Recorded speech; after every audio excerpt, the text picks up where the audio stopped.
Hello, and welcome to Soothing Pod Sleep Stories. I am Michael, and tonight we will follow the wildly unpredictable, delightfully messy, and sometimes outrageous things we do for love. The bold gestures, the awkward moments, and the little risks that make falling for someone irresistibly unforgettable. Before we begin our story, get yourself comfy, whether that's curling up in your favorite chair, sinking into the couch, or nestling into a suspiciously soft pile of laundry on the floor.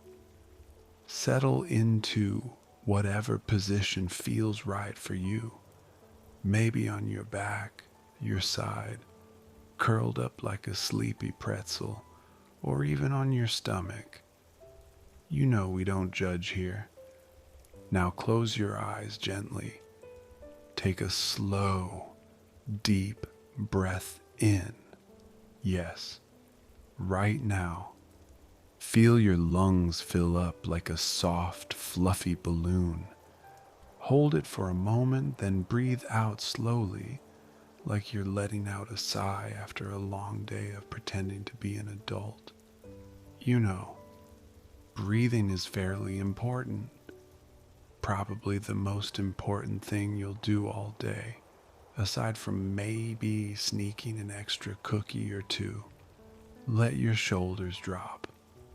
Release the tension of the day, or that ever-growing to-do list that just popped into your head. It can wait. Feel your heartbeat slow down, unless you're recalling that time you tried to dance and somehow ended up looking like a dizzy octopus. That's okay. We've all been there. Picture all the little buzzing thoughts in your head, the random reminders, the "did I turn off the stove" worries, or that weird song stuck on repeat. Maybe it's a few thoughts, or maybe it feels like a whole circus is having a rehearsal in your brain, complete with juggling clowns and acrobats on unicycles. No matter the size of your mental circus, remind yourself it's temporary.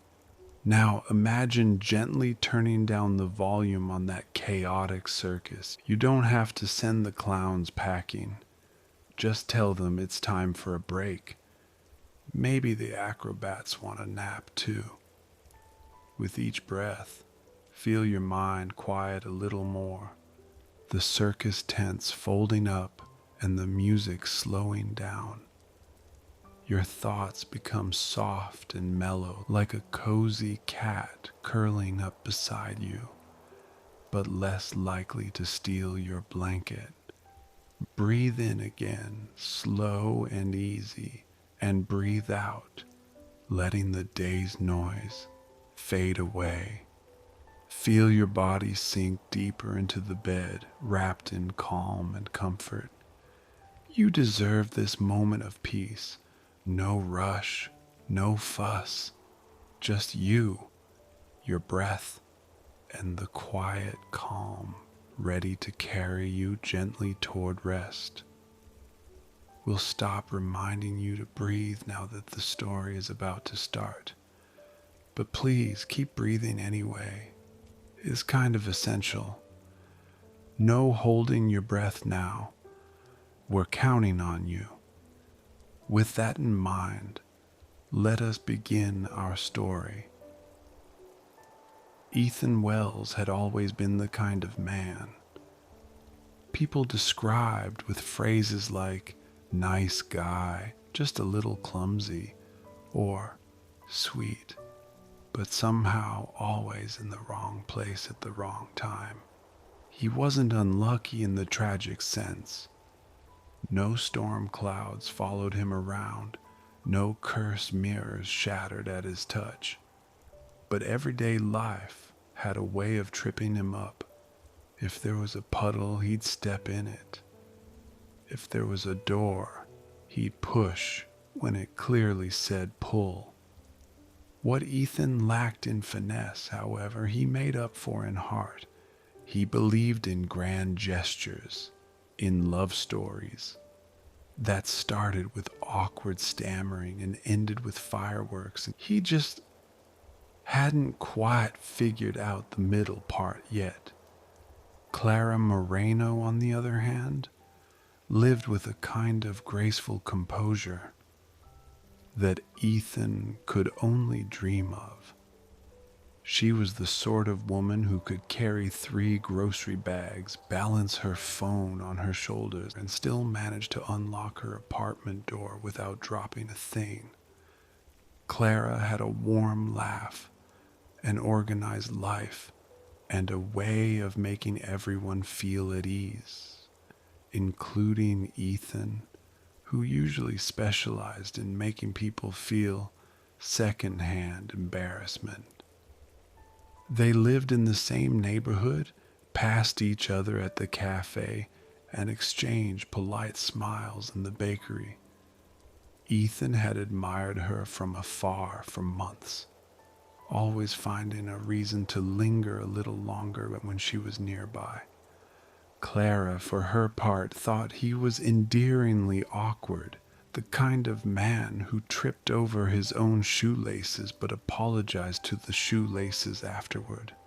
Neither of them knew it yet, but they were about to stumble, quite literally, into something neither could have planned. The morning had started with promise. The sun was just peeking out from behind soft clouds, painting the sidewalks in streaks of gold. Commuters shuffled by with scarves wrapped tight, each lost in their own little bubble of yawns and daydreams. Ethan, however, was on a mission. In his hands, he carried a cardboard tray balancing 2 cups of hot coffee. Not just any coffee, but one crafted with care.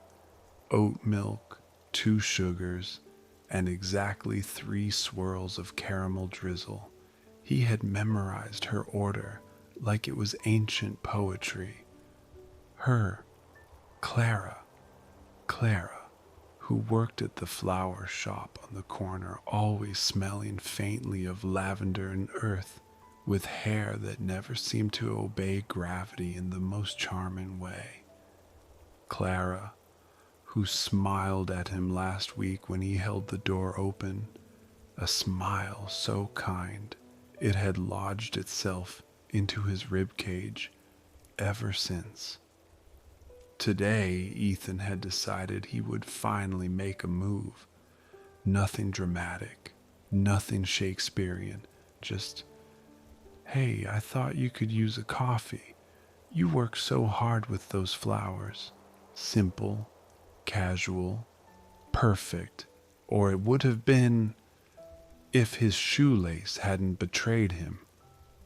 One step forward, one lace undone, and suddenly time slowed.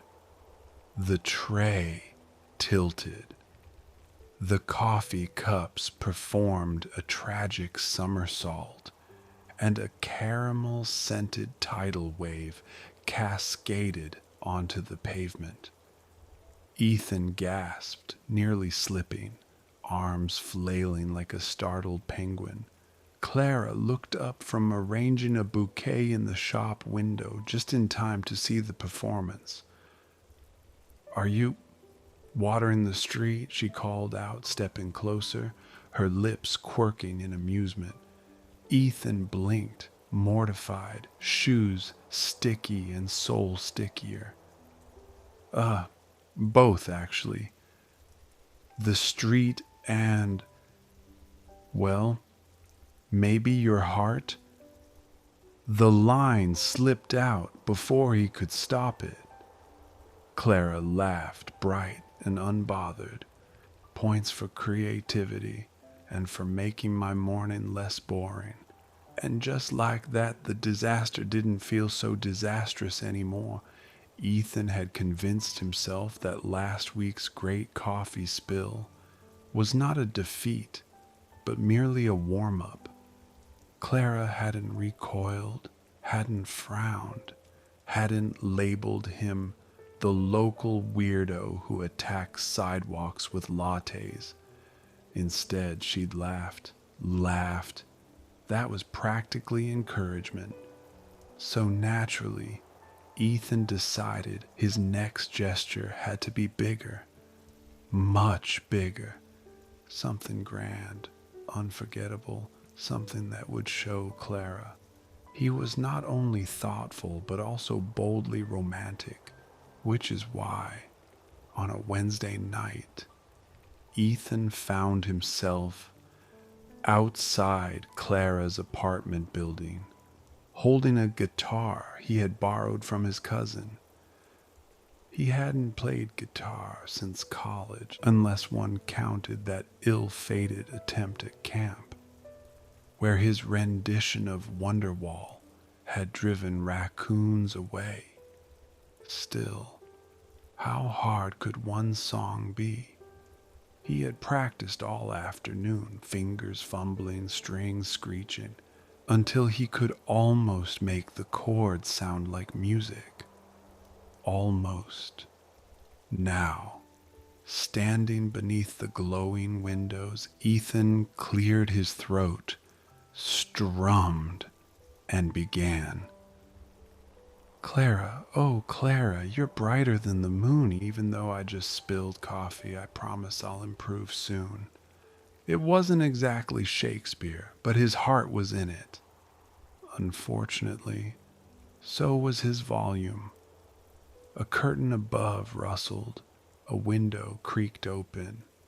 Ethan, flushed with adrenaline, sang louder. Clara, oh Clara, I hope you hear my song. I may not hit the right notes, but my love won't steer you wrong. A small crowd of neighbors had gathered, intrigued by the nervous man who sang with all the grace of a cat trying to knit. Hey, a voice thundered from above. Do you mind? Some of us have work in the morning. Ethan froze mid-chord. Slowly, he looked up and realized with horror that he was serenading the wrong window. Not Clara's, Mr. Kowalski's, the grumpy retired history teacher who once scolded Ethan for jaywalking. Sorry, sir, Ethan yelped. Wrong window. Romantic emergency. From the sidewalk, someone shouted, Play Free Bird. Another added, Change the strings, man. At last, he finished with one final desperate chord that twanged like a rubber band snapping. Silence fell. A child clapped once. Just then, a soft laugh drifted from across the building. Clara leaned out from her actual window, her hair a little mussed, her eyes bright with mischief. Was that for me? She asked. Ethan, still clutching the guitar like a shield, nodded sheepishly. Well, the good parts were. The bad parts were. Mostly for Mr. Kowalski. Clara covered her smile with her hand, clearly delighted. That was honestly the most ridiculous thing I've ever seen. Ethan grinned, his embarrassment melting a little. Ridiculous is kind of my specialty. Mr. Kowalski, however, was not amused. If you don't stop right now, young man, I'll come down there with my trombone. Clara laughed so hard she nearly dropped the flower clip she was holding. Better quit while you're ahead, Romeo. She leaned on the balcony rail, shaking her head, but smiling. Ethan, she called, her voice gentle despite the chaos. You might be the bravest man I've ever met, or the craziest? Ethan bowed, tripping slightly as he did. Maybe both, he admitted. And somehow, against all odds, Clara's smile didn't fade. Ethan gave her a mock salute, slung the guitar awkwardly over his shoulder, and whispered to himself as he walked away. Next time, maybe something less musical.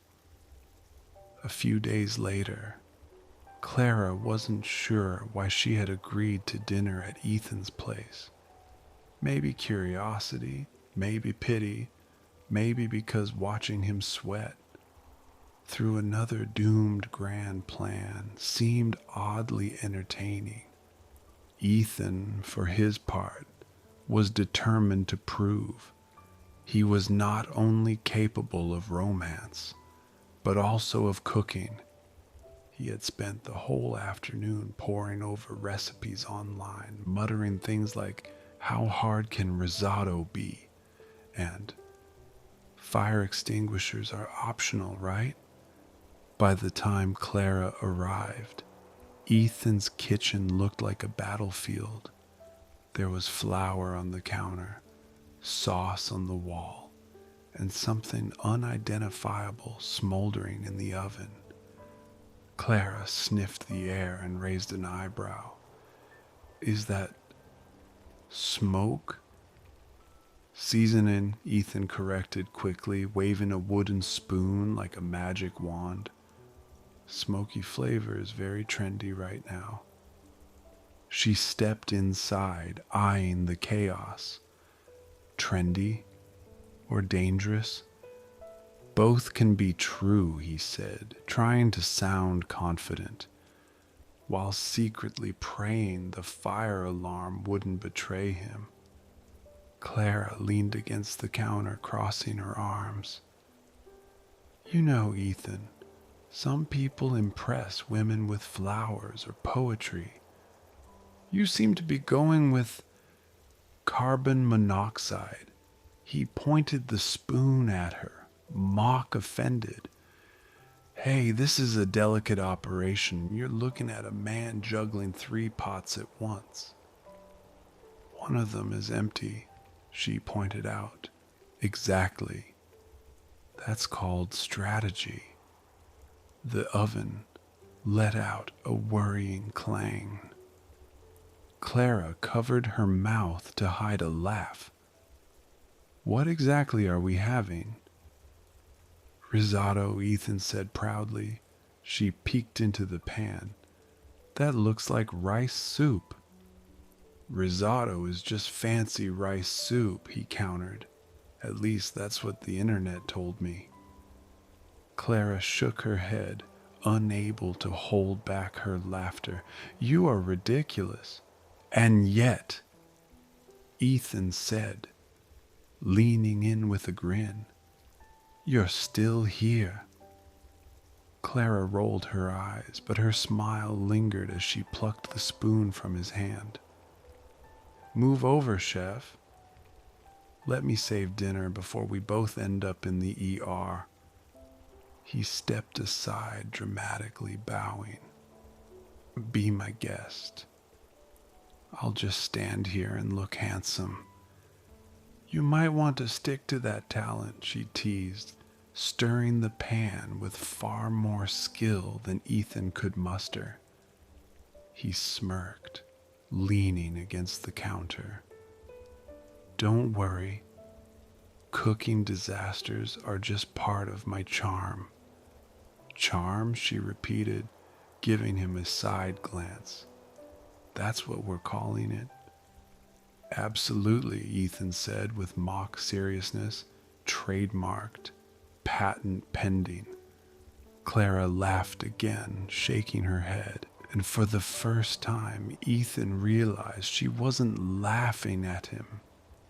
She was laughing with him. For a while, Clara actually managed to rescue Ethan's disastrous risotto.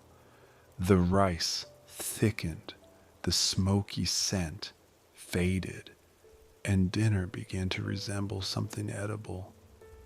Ethan leaned casually against the counter, looking far too smug for a man who had contributed nothing. "See," he said, "we make a great team. I mess it up, you fix it. It's a perfect system." Clara shot him a look over her shoulder. "It's not a system if it gives me a headache." "Oh, it's totally a system," he insisted. "It's called delegation." "Delegation," she scoffed. "You mean watching me do all the work?" "Exactly. And might I add, you look amazing doing it." She nearly dropped the spoon. "Flattery? That's your strategy now?" Ethan grinned. "Strategy? No, just pure observation." Clara shook her head, trying not to smile as she stirred the pan. "Unbelievable." Just then, Ethan stepped closer, reaching for a glass on the counter. In his attempt to look smooth, his elbow brushed hers, and her hand jerked, sending a splash of creamy risotto flying onto his shirt. "Hot!" Ethan yelped, jumping back as a white blotch spread across his chest. Clara gasped. "Oh no." She grabbed a towel from the counter and rushed toward him. "Hold still." But Ethan, flustered, kept moving, trying to brush it off himself. "I'm fine, really." "Stop squirming," she ordered, dabbing at his shirt. "Easy for you to say. You're not the one being attacked by rice." She laughed, shaking her head as she tried to blot the mess. But then she realized just how close they were. Her hand pressed to his chest, her face tilted up toward his. Ethan noticed it too. His playful grin faltered, replaced by something softer, quieter. You're really dedicated to this cleanup operation."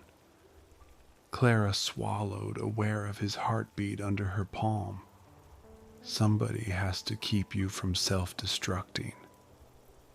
Their eyes lingered for a beat, too long. The air shifted, thick with something neither of them wanted to name. Finally, Clara cleared her throat and stepped back, thrusting the towel into his hands. "There. Fixed. Try not to injure yourself again." Ethan accepted it with a crooked smile. No promises. She turned back to the stove quickly, cheeks warm, while Ethan leaned against the counter with a new look, one that suggested he wasn't thinking about risotto at all anymore. Dinner, against all odds, turned out edible. Clara plated the risotto with a satisfied sigh, while Ethan set the table as if he'd done the heavy lifting. They sat across from each other, exchanging smirks between bites. Clara had to admit, for all his chaos, he was good company. Infuriating, yes, but never dull. When the plates were cleared, Ethan wandered over to a little Bluetooth speaker on the counter. He tapped his phone, and suddenly the kitchen filled with music. A soft jazz number, smooth and warm, as if the room itself had taken a deep breath. Clara raised a brow. "Really? You're setting the mood now?" Ethan shrugged innocently. "What? Can't a man enjoy dinner music?" "That would require dinner being more than half ruined." "Touché." He grinned, stepping closer. Then, with a mischievous spark in his eyes, he extended a hand. "Dance with me." Clara blinked. "In the kitchen?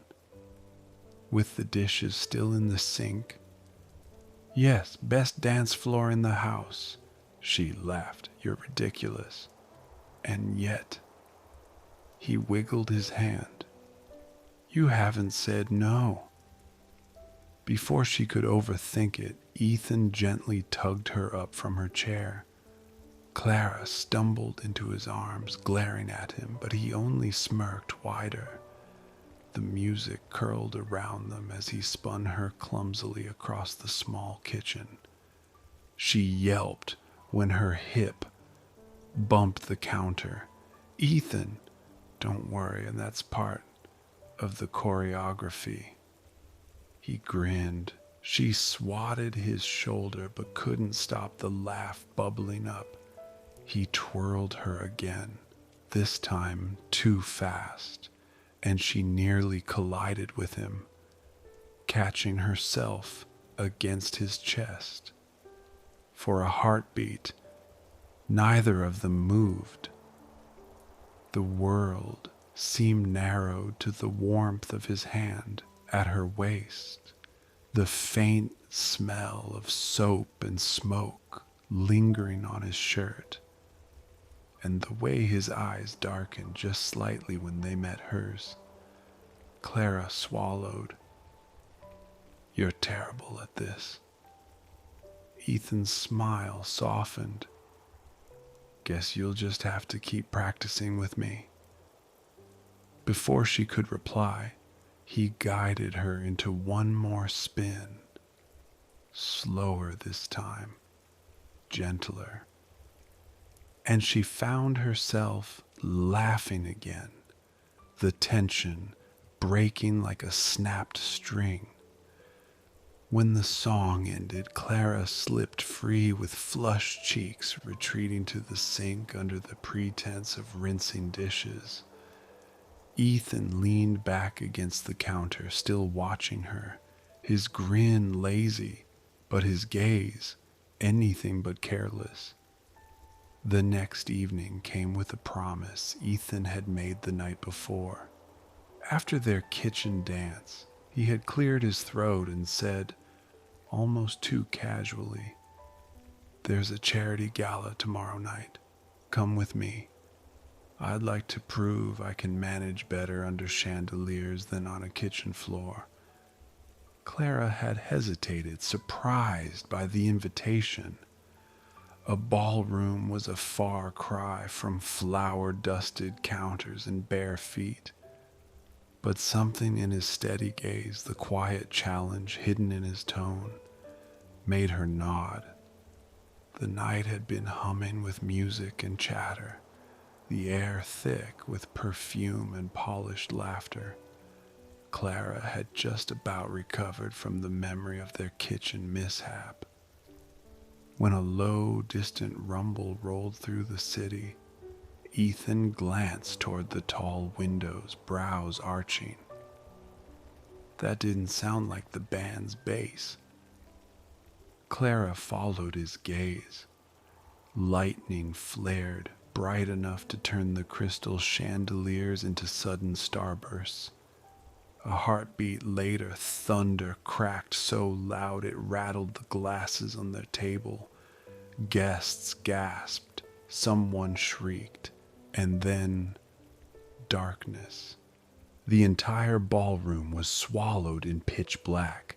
No chandeliers, no candles, no emergency lights. "Oh, perfect," Clara muttered. "Of course this happens." Ethan's voice came from right beside her, calm but laced with amusement. "Stay close. Or do you make a habit of wandering aimlessly in the dark?" "Why, are you afraid of losing me?" she teased, even as she instinctively reached for his arm. His sleeve was warm beneath her hand, solid, grounding in the chaos. "I'm not worried about losing you," he said smoothly. I'm worried about you bumping into tables and suing me for emotional damages. Oh, please, I wouldn't sue. I'd haunt you. Much worse. Their banter continued as people shuffled, waiters tripped over chairs, and somewhere in the darkness, a champagne bottle popped prematurely, startling another round of gasps. Clara found herself stifling a laugh despite the situation. Ethan leaned closer, his voice dropping. Relax. It's only a storm. Lights will be back soon. Easy for you to say. You look like the type who thrives in dramatic lighting. Meanwhile, I probably resemble a startled raccoon. As soon as she said that, lightning flared again, illuminating her face for just a second. Wide eyes, flushed cheeks, and an unruly strand of hair fallen loose. Ethan studied her, and in that brief flash, his grin softened. Raccoons are rather charming, he murmured. The lights remained stubbornly off, plunging them back into shadow. Around them, the ballroom was a symphony of clumsy collisions and exaggerated apologies, and yet Clara was acutely aware of how still Ethan stood beside her, steady, like an anchor in the storm. For a moment, it didn't feel like a blackout at all. It felt like the world had deliberately hidden everything else, leaving just the two of them in the dark. The hotel staff quickly announced the storm had knocked out power across half the city. Elevators were useless, taxis were scarce, and with rain now hammering against the tall windows, no one was leaving anytime soon. Clara groaned when she realized it meant they were trapped. So this is it. My glamorous evening ends with me stuck in a gilded box with 1,000 strangers. Correction, Ethan said, guiding her toward a quieter hallway with surprising ease in the dark. You're stuck with me, which I'd argue is far more tolerable than the alternative. You'd argue that about anything, she muttered, but her lips curved despite herself. They found themselves in one of the side lounges, away from the chaos. A fire had been lit in the grand stone hearth, casting soft amber light across velvet chairs and scattered guests. The storm still roared outside, but here the world felt smaller, warmer. Ethan shrugged off his jacket and draped it across her shoulders without a word. The gesture startled her more than the thunder. You didn't have to. I know, he said simply, sinking into the chair beside her, but you're shivering. And selfishly, I'd rather not have my supposed date catch pneumonia under my watch. Supposed date, she repeated, arching a brow. You really know how to flatter a girl. He chuckled, low and rich, and for a long moment, they sat in companionable silence, the firelight painting his features in golden shadow. Clara realized her heart wasn't racing because of the storm anymore. It was because of the man sitting far too close, his arm resting along the back of her chair, his warmth seeping into her even without touching. The world outside raged with wind and rain, but in that lounge, everything slowed. quieted, like the storm had conspired to trap them here, alone together. The next day, Ethan had decided that somehow cooking disasters and dancing mishaps weren't enough to prove his devotion. No, tonight he would tackle something even more daring: grocery shopping. Why grocery shopping? Clara asked, eyebrow raised, as they stepped into the fluorescent lit supermarket. This feels reckless. Reckless? This is the ultimate test of bravery, Ethan declared, grabbing a shopping cart with the seriousness of a man storming a castle. Aisle 7 holds perils that could topple kingdoms, or at least my dignity. Clara smirked. You mean the cereal aisle? He gasped. Exactly. Boxes taller than my ego. Stacks that could tumble and crush the unprepared. She shook her head, suppressing laughter. Fine, brave knight, lead the way. As they navigated the crowded aisle, calamity struck almost immediately. Ethan reached for a box of pasta on the top shelf. The entire row wobbled ominously. Clara lunged to save a falling tower of spaghetti, only to knock a jar of pickles onto Ethan's foot. The betrayal, he yelled, hopping on one leg. The pickles have turned against me. Clara winced. They were innocent. Your lack of balance caused this. Balance. I have perfect balance. It's physics that's flawed. Somewhere in aisle 3, a small child pointed at them and giggled. Look, Mom, those people are fighting groceries. Clara couldn't stop laughing. You're ridiculous. And yet, Ethan said, grabbing a cart and motioning for her to follow, I am still valiantly fighting, and I insist on victory. To the checkout, by the time they reached the register, both were disheveled, flour from a mismanaged bread loaf on Ethan's sleeve, and a rogue pickle jar tucked under the cart like a trophy. Clara leaned against him, grinning.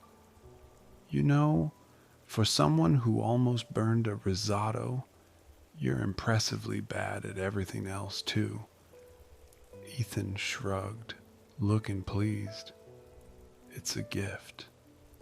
And for you, my dear Clara, I will forever fight the treacherous aisles of the supermarket. Nothing, not even price tags, will stand in my way. And yet, she said, laughing, I think I like you even more for it. Ethan's grin widened. Mission accomplished then. Grocery victory achieved. Ethan had decided that celebrating a 1-week anniversary required nothing less than full-scale cinematic commitment. Clara had no idea what she was in for, though she suspected it would be ridiculous. Their evening began with Ethan waving her toward a nearby square. First surprise, he announced with a flourish. Before her eyes, a small flash mob of dancers erupted from behind benches and fountains, moving in exaggerated, dramatic choreography to a pop song that sounded suspiciously familiar. Clara blinked. Is this for me? For us? Ethan corrected, puffing out his chest proudly. 1 week, Clara. 1 week of exquisite partnership. You do know. It's only been 7 days, right? She teased, trying not to laugh. Exactly. 1 week deserves a lifetime of spectacle, he said solemnly. The dancers spun, kicked, and posed dramatically around him. Clara clutched her stomach from laughing so hard. No sooner had the last dancer frozen in a heroic finale than Ethan led her down the street to the next surprise, a rented elephant. "Behold," he said, sweeping his arm toward the gentle giant. The elephant wore a sparkly sash that read, "Happy Week, Clara," in glittery letters. Clara's jaw dropped. "You rented an elephant?" "Indeed. Only the finest for my lady of the week," Ethan said, giving the elephant a little bow. "Truly, the pinnacle of romance." As they laughed and posed for selfies with their new pachyderm friend, Ethan pulled her close. "Final surprise," he whispered. "Final?" she asked warily. A tiny plane appeared overhead, trailing a skywriter that spelled 7 days, infinite chaos, all my heart. Clara doubled over, half from laughter, half from disbelief. "You are absolutely insane," she sighed quietly, tears in her eyes. Ethan grinned, brushing a strand of hair from her face. "And yet, you're still smiling." "That's because it's impossible not to," she said, shaking her head.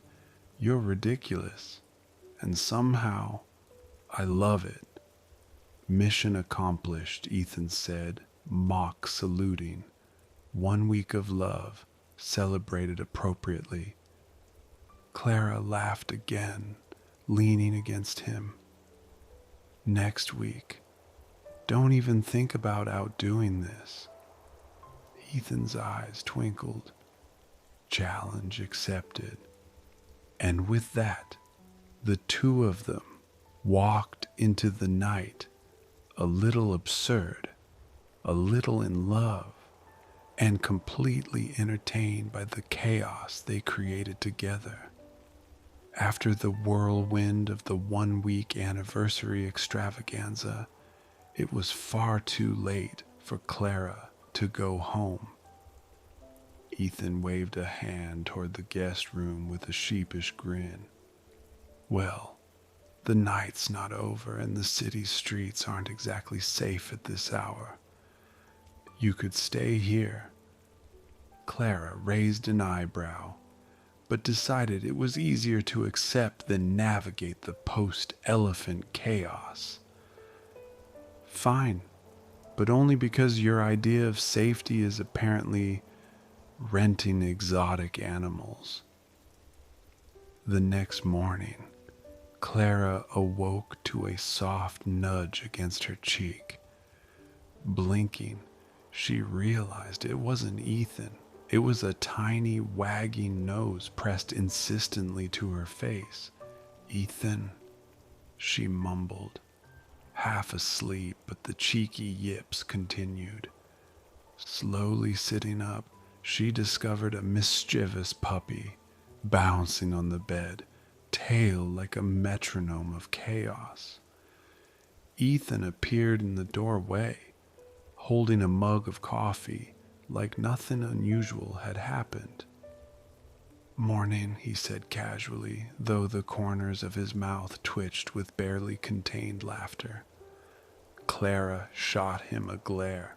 "Morning. Who brought this tiny tornado into our lives?" "That, my dear Clara," he said, grinning, "is your new co-pilot for all adventures. Meet Sir Wigglebutt." Clara groaned as the puppy leaped onto her lap, promptly licking her nose. "Sir Wigglebutt? Really?" "Yes, and he's on official duty." Make sure breakfast is exciting, socks disappear mysteriously, and your heart melts daily. The puppy yipped again, scampering toward Ethan's shoes and tugging one free before racing around the room like a furry pinball. Clara laughed despite herself. You're insane. This is insane, and I'm strangely okay with it. Ethan sat on the edge of the bed, watching her juggle the chaos. See? I told you a little puppy could improve everything. Clara leaned back, letting the puppy crawl across her chest. Everything, huh? Even the mornings you like to sleep through, he said, sipping his coffee. The little dog tumbled onto his lap, forcing a struggle as Ethan tried to keep the mug upright. Okay, okay. Breakfast is officially a circus now, he admitted, laughing. Clara smiled warmly. You two are ridiculous together. And yet, Ethan murmured, gently scratching Sir Wigglebutt behind the ears, I wouldn't change a thing. Outside, the sun rose over the city, golden light spilling into the apartment. Inside, laughter and tiny paws filled the room. It was chaotic, messy, and utterly perfect. Exactly how love felt, in its most playful, delightful form. The morning chaos with Sir Wigglebutt had left both Clara and Ethan a little sleep deprived, but neither minded. After wrangling the tiny whirlwind of fur and coffee, they collapsed onto the couch, tangled blankets around them like a cozy nest. Ethan yawned, stretching dramatically. You know, I think I've discovered a new art form. Clara tilted her head. Oh? And what masterpiece have you invented this time? The delicate balance of sleeping and confessing feelings simultaneously, he said with mock solemnity. Highly advanced. Not everyone can manage this level of romance. Clara laughed, smushing a pillow into his chest. Is that your excuse for dozing off mid-confession? Precisely, he murmured, eyes half closed. I say important things, then drift into dreamland. It's very efficient. She shook her head, smiling. Well, in that case, I forgive you. But only if you admit one thing. What's that? He asked, barely keeping his eyes open. That even when you're ridiculous, even when everything is chaotic, and even when you're half asleep. He groaned softly. I see where this is going. I still like you, she said, smiling against the blanket. Probably even more because of all the nonsense.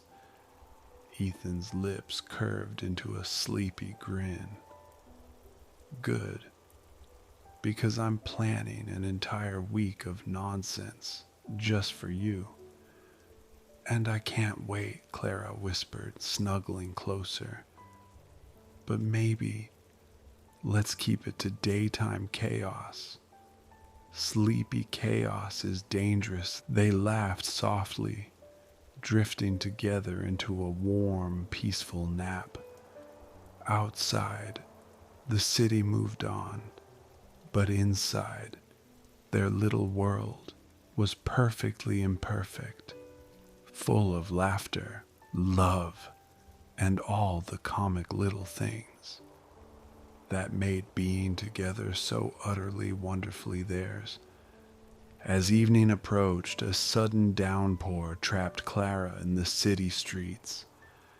Ethan raised an eyebrow. gesturing toward the guest room. Well, the storm seems determined to keep you here. You might as well stay dry. Clara rolled her eyes but couldn't help laughing.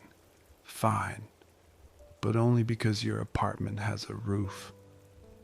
Wrapped in blankets later that night, the two of them settled on the couch, cozy and warm, ready for whispered good nights and quiet laughter. Clara yawned, resting her head against his shoulder. "You know," she murmured, "for someone who spends a lot of time being ridiculous, you're surprisingly safe to be around." Ethan smiled, brushing a strand of hair from her face. "Safe is my middle name." "Well, not really, but I'm going with it." She laughed quietly, nudging him. "You're full of surprises, and somehow I don't mind any of them." He tightened his arm around her, pulling her just a little closer. "Good, because I plan on keeping you this close for a long time."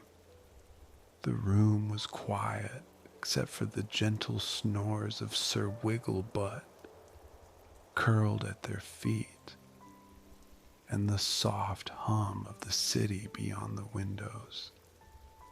Clara's eyes were heavy, but she whispered softly, "Good night, and don't forget to breathe." Ethan chuckled, pressing a gentle kiss to her forehead. "I'll try, but I can't promise I won't steal a few sleepy kisses in the middle of it." They laughed softly, the sound mingling with the quiet comfort of the apartment. Wrapped in each other's arms, they drifted towards sleep, the chaos of the day settling into a peaceful, warm cocoon. Outside, the city continued its rhythm, but inside, laughter, love, and quiet whispered good nights filled the room. A perfect, gentle end to a day full of comic adventures and sweet, imperfect moments.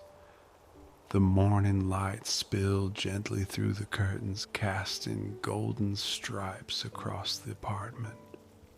Clara yawned and stretched, glancing at Ethan, who was still half asleep, curled comfortably under the blankets.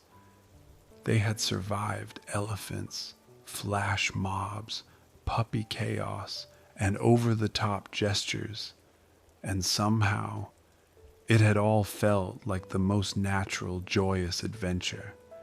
Ethan stirred, eyes opening just enough to meet hers. "You know," he said, voice still heavy with sleep, "even after all the ridiculousness, I wouldn't trade a single moment." Clara smiled, brushing a stray lock of hair from her face. "Me neither. There's something special about it, all of it. The chaos, the laughter, even the tiny disasters.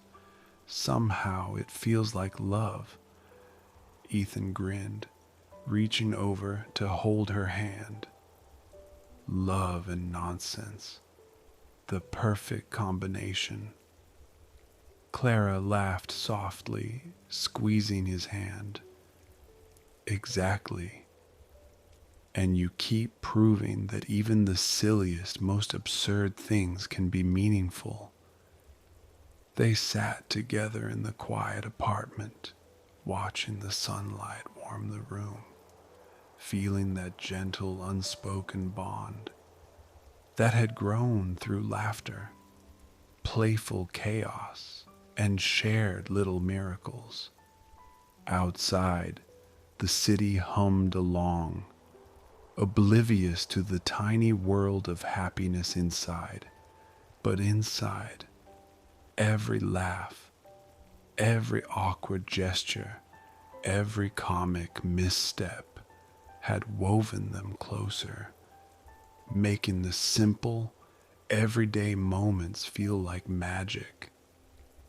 Ethan yawned, stretching one arm lazily over Clara's shoulder.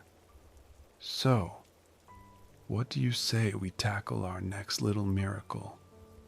Clara chuckled, leaning against him. Bring it on. I think we're ready for whatever ridiculous adventure comes next. And with that, they settled into the perfect, cozy rhythm of love. Messy, hilarious, and completely theirs. Ready to face the next day, the next laugh, the next little miracle together. I hope you enjoyed tonight's journey, and it has brought you a night of peaceful, restful sleep. Please join me again tomorrow night for another sleep story. Until then, sweet dreams.